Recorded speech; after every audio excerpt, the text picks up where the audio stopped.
Welcome to Suman TV. నేను మీ సుప్రసాద్. వెదురు కలపనే కాకుండా దివ్య ఔషధంగా పనిచేస్తుందని మీలో ఎంతమంది తెలుసు? అత్యంత పోషక విలువలు కలిగిన వెదురు తింటే బరువు తగ్గొచ్చని మీకు ఎవరికైనా తెలుసా? కడుపులో నులుపురుగులు పోతాయని, అసలు వెదురు కర్రీ ఎలా చేస్తారో మనలో ఎంతమంది తెలుసు? అయితే కూరగాయల్లో ఎన్నో రకాలు ఉంటాయి, మరెన్నో ప్రయోజనాలు కూడా ఉంటాయి. ముఖ్యంగా మన్యంలో లభించే వెదురు కూర గురించి ఎప్పుడైనా మీరు విన్నారా? తెలుసుకుంటే వాము అనిపించేలా రుచిగా ఉండడమే కాకుండా నోరు ఊరించడంతో పాటు ఆరోగ్యంగా ఎన్నో ప్రయోజనాలు అయితే ఈ వెదురు కొమ్ములు అయితే ఇస్తాయి. ముఖ్యంగా వెదురు కొమ్ములు కూర తినడం వల్ల బరువు తగ్గాలనుకునే వారికి ఇది దివ్య ఔషధంగా పనిచేస్తూ ఉంటుంది. అంత ముఖ్యంగా వెదురు చిగురు నుంచి తయారు చేసిన కూర రుచి వేరే అంటున్నారు గిరిజనులు. దీనిని వెదురు కొమ్ములుగాను, వెదురు కంజి అని కూడా ఇక్కడైతే పిలుస్తూ ఉంటారు.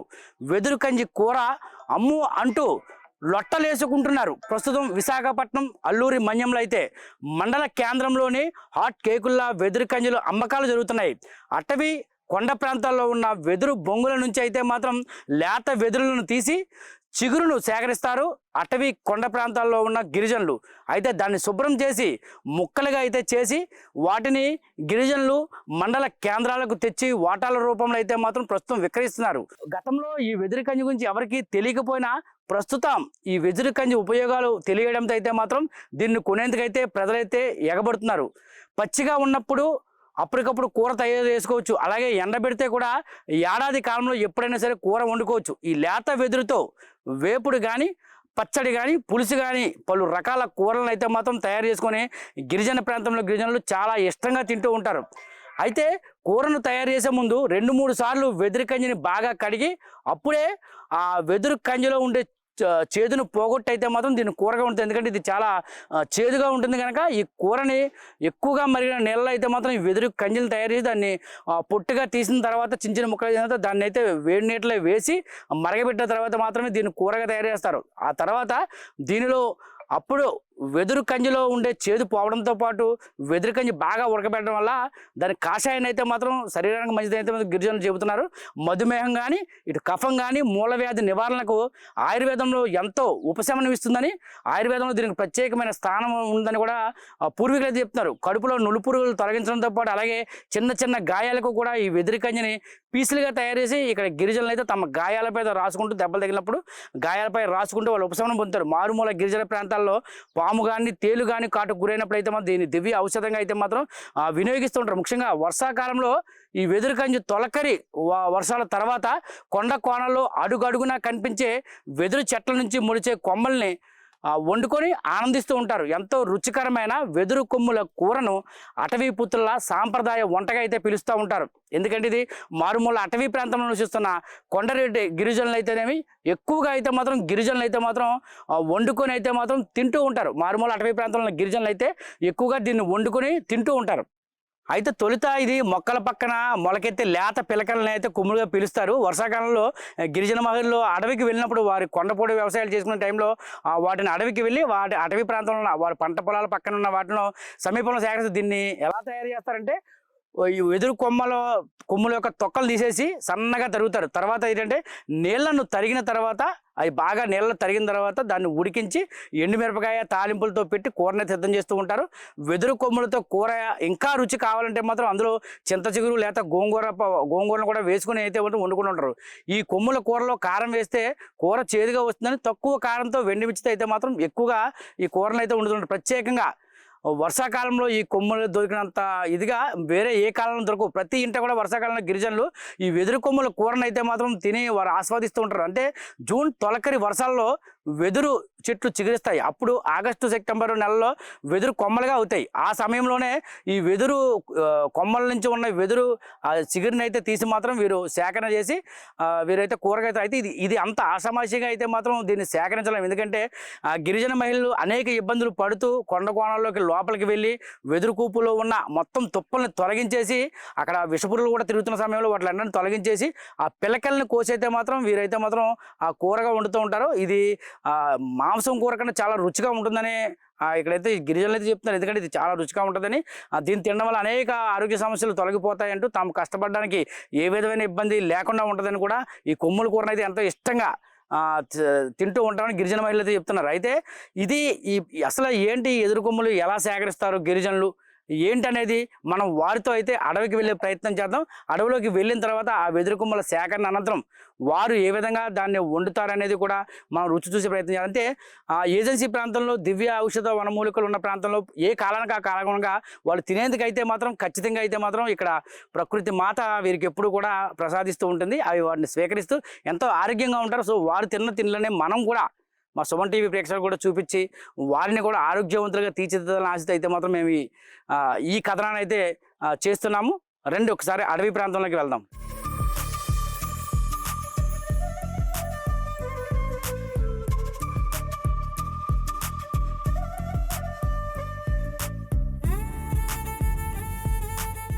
ప్రస్తుతం మనమైతే గిరిజనులు ఎంతో ఇష్టంగా తినే ఏదైతే ఎదురు బొంగు ఏదైతే ఉందో దానికోసం అయితే దాన్ని సేకరించడానికి మనం మల్లేష్ తమ్ముడితో అయితే ఈ అటవీ ప్రాంతానికి వెళ్తాం. ఎందుకంటే అది తీసుకురావాలంటే చాలా కష్టపడాలి. గ్రామం నుంచి సుదూర ప్రాంతం కొండపైకి వచ్చి ఎక్కడైతే ఎదురులు ఉన్నాయో ఎక్కడైతే ఎదురు కొమ్ములు తయారవుతుందో ఆ ప్రాంతానికి వెళ్ళైతే మాత్రం మనం ఆ ఎదురు కొమ్ములు సేకరించాలి. ఫస్ట్ మనం వెళ్దాం, ఎదురు కొమ్ములు సేకరించి ప్రాంతానికి అయితే వెళ్దాం రండి.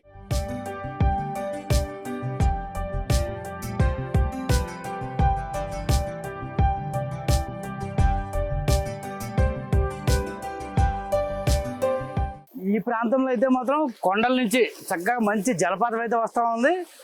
మల్లేష్ తమ్ముడు అయితే మాత్రం ఇక్కడికి వచ్చి ఎప్పుడు కూడా రోజు మంచిలు తాగుతూ ఉంటారట. ఈ ప్రాంతంలో చాలా చక్కగా కొండపూడి వ్యవసాయం చేసుకుంటూ ఉంటారు కనుక ఈ ప్రాంతంలోనే వాళ్ళందరూ కూడా ఇక్కడికి వచ్చి ఈ వాటర్ స్వచ్ఛంగా ఎన్నో ఔషధ మొక్కలతో తాగుతూ వచ్చి నీరుని అయితే మాత్రం సేవించి ఇక్కడే చక్కగా అవసరం తీరుతూ ఉంటారు. చాలా చల్లగా ఉంది. ఏ కాలంలో అయినా సరే, ఈ వర్షాకాలంలో కానీ ఏ కాలంలో సరే నీరైతే మాత్రం స్వచ్ఛంగా అయితే వస్తుంది. చాలా చక్కగా మంచినీళ్ళు కూడా వీళ్ళైతే తీసుకుంటూ ఉంటారు. ఎంతో ఆహ్లాదకరమైన వాతావరణం అయితే ఇక్కడ కనిపిస్తుంది మనకి. మొత్తానికి అయితే మాత్రం మా తమ్ముడు మల్లేష్ అయితే మాత్రం అడవికి వెళ్ళి ఈ ఎదురు కొమ్మల్ని అయితే సంపాదించాం. ఈ ఎదురు కొమ్మల్ని అక్కడ పొడవాటి వెదురు దుబ్బులు అయితే ఉన్నాయి. చాలా దూరం కొండ, మేము గ్రామం నుంచి సుమారు 3 కిలోమీటర్ల కొండపైకి అయితే చాలా కష్టపడి నడిచేళ్ళు అయితే మాత్రం ఈ ఎదురు కొమ్మలు అయితే సేకరించాం. ఎంతో అంటే ఆరోగ్యానికి ఎన్నో ఔషధ గుణాలను ఎదురు కొమ్మలు తినడం వల్ల అయితే మాత్రం ఎన్నో ఆరోగ్యం రావడంతో పాటు ఎన్నో రోగాలు మట్టుబడడం అయితే చెప్తున్నారు. అయితే మా చెల్లి ఇక్కడైతే మాత్రం ఈ కూర వండుతుంది. ఈ కూర వండే ప్రాసెస్ని కూడా మనం చూద్దాం. ఇక్కడ మొదట ఏం చేస్తారు అమ్మ? ఎన్ని తెచ్చిన తర్వాత ఏం చేస్తారు? తెచ్చుకున్న తర్వాత ఇలా తురుగుతామండి. మనం ఇలా తురిమేసిన తర్వాత ఒక 20 నిమిషాలు ఉడకబెట్టాలి. ఉడకబెట్టేసిన తర్వాత జీలకర్ర, ఎల్లుల్లిపాయలు, కరివేపాకు తెచ్చుకొని తాలింపు పెట్టుకుంటాం. ఉడకబెట్టకపోతే బాగోవా? ఏంటి చేదుగా ఉంటాయా? చేదుగా ఉంటాయి, సిరిసేది వచ్చేస్తుంది అనమాట. అది బాగా 20 నిమిషాలు ఉడకబెట్టుకున్న తర్వాత గట్టిగా పిసికేసుకోవాలి. అందులో వాటర్ లేకుంటే ఇదంతా వాటర్ కింద ఉంటుంది. ఇది వాటర్ వస్తుంది. ఈ వాటర్ లో కొంచెం వాటర్ వేసి 20 నిమిషాలు బాగా ఉడకబెట్టేసిన తర్వాత మళ్ళా ఉడకబెట్టింది గట్టిగా పిసుకురాలి వాటర్ పోయేలాగా. ఆ వచ్చిన ఆ గుండంతా కలిపి కొంచెం కారము, కొంచెం పసుపు, కొంచెం ఉప్పు, నూనె వేసుకొని తాలింపు పెట్టేసుకోవాలి. తాలింపు పెట్టేసుకున్న తర్వాత అందులో మనం వేసుకుంటే పోపు సామానాలు జీలకర్ర, ఎండుమిర్చి, కరివేపాకు వేసుకొని దగ్గరగా తోటకూర ఏపుడులా చేసుకుంటే చాలా బాగుంటది. తర్వాత నెక్స్ట్ ఏంటంటే ప్రతి అన్నిటికి బాగా లాంగ్ ఉన్న వాళ్ళకి, వాటర్ నీరు ఎక్కువగా ఉంటది అన్న వాళ్ళకి, పురటాలు లాంటి వాళ్ళకి కూడా తినొచ్చు. అందరికి ఆరోగ్యంగా బాగా చక్కగా సమకూరుతుంది. ఆహ్లాదకరమైన వాతావరణంలో చుట్టూ కొండ కోనడం అయితే మాత్రం గలగల పారే సెలయేరు పక్కన మేము ఇదైతే ఈ ఎదురు కొమ్ములు కూర అయితే మా చెల్లి వండుతుంది. అది ఎలా ఉంటుందో కూడా టేస్ట్ చేద్దాం. ఎందుకంటే నేను ఇంతకుముందు ఎప్పుడు విన్నాను కానీ దీన్ని తినలేదు. ముఖ్యంగా స్థూలకాయం లావుగా ఉన్న వారికి అయితే మాత్రం ఇవి తింటే మొత్తం స్థూలకాయం తగ్గిపోయి నీరు లాగి సన్నగా అవుతారని అంటారు. వాస్తవానికి అయితే వీళ్ళు కష్టపడేదానికైతే మాత్రం వీళ్ళందరూ కూడా నాజుగ్గానే ఉంటారు. అయితే ఈ ఎదురు కొమ్మలు సేకరించిన తర్వాత దీనిపై ఉన్న పొరను అయితే తీసేసి నీట్గా తయారు చేసుకుంటారు. తయారు చేసుకుని దీనిపైన చాకుతో ఇలా చెక్కుతూ దీన్ని చిన్నగా అంటే ఉల్లిపాయ తరిమినట్టుగా అయితే తరిమి అయితే మాత్రం దీన్ని ఉడకబెట్టిన తర్వాత దీన్ని కూర అయితే ఉంటుందో చూద్దాం. ఆ ప్రాసెస్ కూడా చూద్దాం ఎలా ఉంటుందో. ఇప్పుడు మొత్తానికి అయితే మాత్రం ఆ ఎదురు కొమ్మలను అయితే మాత్రం శుభ్రంగా ఉడకబెట్టి తయారు చేసి పెట్టింది మా చెల్లి. ఇప్పుడు ఆ కూర వండుతుంది, ఎలా ఉందో చూద్దాం. చెయ్యమ్మ సార్, ఏం చేయాలో చెప్పు ఒకసారి. నూనె వేసుకోవాలి. నూనెతో పాటు ఇవన్నీ ఉంటాయా? తాలింపు సామాన్లు అంటారు ఇట్లా. అవి ఏంటవి? పోపు సామాన్లు. నూనె బాగా మరిగిన తర్వాత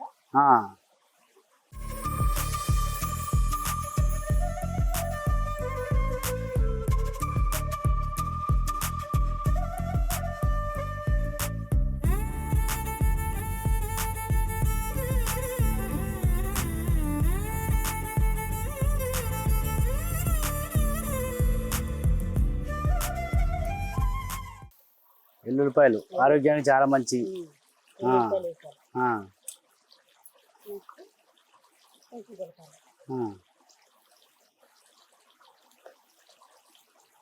ఇప్పుడు ఈ కూర ఇలాగా వండుకు తినాలని ఎవరు చెప్పారు నీకు అసలు ఫస్ట్? మా నానమ్మ వాళ్ళు, మా తాతయ్యలు, మా నానమ్మ వాళ్ళు చెప్పారంట. వాళ్ళు మాకి ఇలా నేర్పారనమాట, ఇలా వండుకోవాలి, ఇలా తింటే ఇలా బాగుంటది అని. ఈ ఎదురు కొమ్మలన్నీ ఇప్పుడే వస్తాయి, ఓన్లీ వర్షాకాలం ఈ నెలలోనే వస్తాయి, మళ్ళీ ఉండదు. దీన్ని ఫ్రై పప్పులు కూరలో కూడా పెసరపప్పులో వేసుకోవచ్చు, కందిపప్పులో వేసుకోవచ్చు, చాలా బాగుంటది. ఇలా మిరగాయలు బాగా దోరగా వేసుకోవాలి. అయితే ఇది ఇప్పుడు ఈ సీజన్ లో మొత్తం మన ఏరియాలో అందరూ కూడా తింటూ ఉంటారు. మొత్తం ఇటు ఏరియాలో, ఇటు ఉన్న ఏరియాలో అందరూ తింటారు. ఇది ఇప్పుడు ఈ సీజన్ లో దొరుకుతుంది, ఇంకా ఈ నెల పోతే ఇంకా దొరకవు. ఒక్క నెలలో మాత్రమే దొరుకుతుంది అంతా. ఈ నెలలో మాత్రం కొంచెం కరివేపాకు వేసుకోవాలి.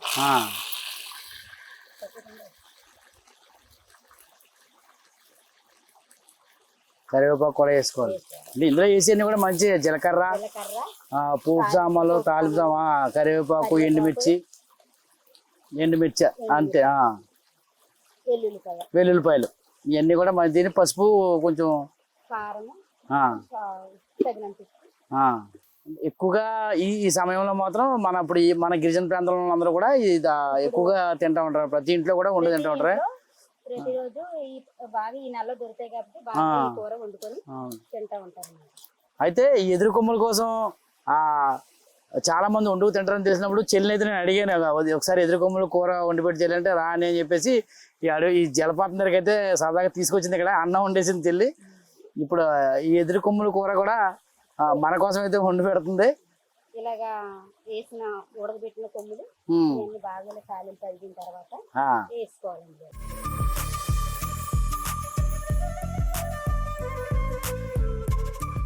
ముందు తెల్లగా ఉన్నాయి, ఇప్పుడు ఏమో పింక్ కలర్ లోకి వస్తే మొత్తం అంతనా. అవునవును, వండితప్పుడు వాసన మాత్రం మంచి సువాసన మాత్రం వస్తుంది చక్కగా. పుల్లల పొయ్యి మీద వండడం. అవును. ఇది ఫ్రైయా? దీన్ని ఫ్రై చేసిన వేసుకోవచ్చా మళ్ళీ? ఫ్రై అన్నంలో కలుపు తినొచ్చు.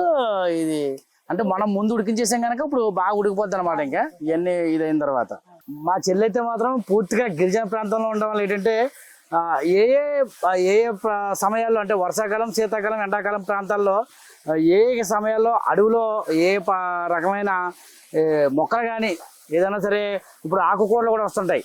అలాగే సీజన్లను బట్టి వచ్చే వంటలను అయితే మాత్రం ఎక్కువగా చేస్తుంది. తనైతే మాత్రం అన్ని కూడా అంతా కూడా మనకు ఆరోగ్యాన్ని ఇచ్చే వంటలు అయితే మాత్రం తను ఎప్పుడు చేస్తుండదు. అంటే అనేక రకాల కూరలు అయితే గులుపు కూరని, రకరకాల కూరలు అయితే ఈ ప్రాంతంలో విరివిగా దొరుకుతుంటాయి. ఇప్పుడు ఈ టైంలో ఎక్కువగా పుట్టకుక్కలని ఇలాంటివన్నీ కూడా ప్రకృతి ఏం చేసిందంటే గిరిజన ప్రాంతంలో చూస్తున్న గిరిజనులకు అయితే మాత్రం ఆ ప్రకృతి మాత ఆయా సమయాల్లో అయితే మాత్రం మంచి మంచి ఔషధ గుణాలు కలిగిన వంటలు అయితే మాత్రం వంటలు చేసుకునేందుకు అయితే మాత్రం ఔషధ గుణాలు కలిగిన ఆ మొక్కలను అయితే ఇస్తుంది. దాన్ని అయితే మాత్రం ఈ ప్రాంతంలో మా గిరిజన ప్రాంతంలో చూస్తున్న ప్రజలైతే మాత్రం దాన్ని వినియోగించుకుంటూ వారు ఆ వాటిలన్నిటిని కూడా చాలా కమ్మగా వండుకుంటూ ఆరోగ్యంగా అయితే వారి జీవనాన్ని కొనసాగిస్తున్నారు.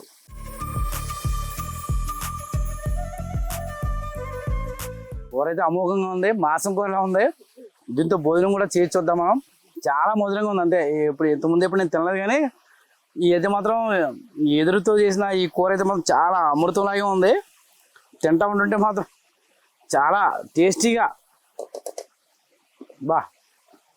మాంసం కూరకి ఏమాత్రం తీసిపోయినట్టుగా అయితే మాత్రం ఈ కూర ఉంది. మొత్తానికైతే మేము ఎంతో కష్టపడి 3 కిలోమీటర్ల కొండపైకి ఎక్కి ఆ ఎదురు కొమ్మను అయితే తెచ్చుకున్నాం. మా చెల్లి అయితే మాత్రం శుభ్రంగా ఇక్కడ అన్నం ఈ అడవిలోనే పక్కనే గడగలా పారుతున్న ఒక సెలయేరు ఉంది. ఆ కొండ మీద కూర్చొని ఈ అన్నాన్ని ఈ పప్పు అది వేసింది. చూద్దాం ఈ టేస్ట్ ఎలా ఉందో ఒకసారి చూద్దాం. నిజంగా ఇది సువాసన చూస్తేనే చాలా ఇదిగా ఉంటుంది. ఒకసారి చూద్దాం.